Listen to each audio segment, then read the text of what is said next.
beer मंगाई 4 लौड़ी बोलाई माया सालिया में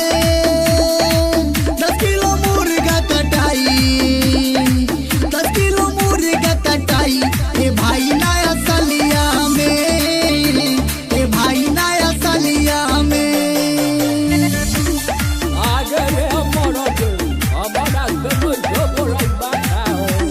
अरे का हो दादा बुढ़ौती में छठिया बड़का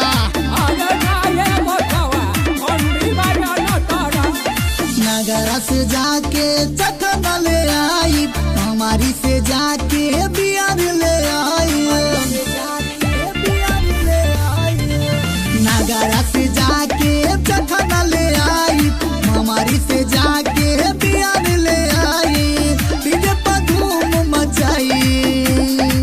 10 किलो मुर्गा कटाई ए भाई नया सालिया में ए भाई नया सालिया में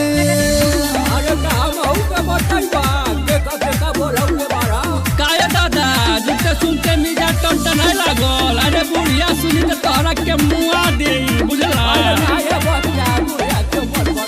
सबही के नामे लिस्ट बनाई अस्सी त्रिपुरारी के संगवे बोलाई सबही के नामे लिस्ट बनाई अस्सी त्रिपुरारी के संगवे बोलाई नागिन धून बजाई 10 किलो मुर्गा कटाई ए भाई नया सालिया में ए भाई नया सालिया में अरे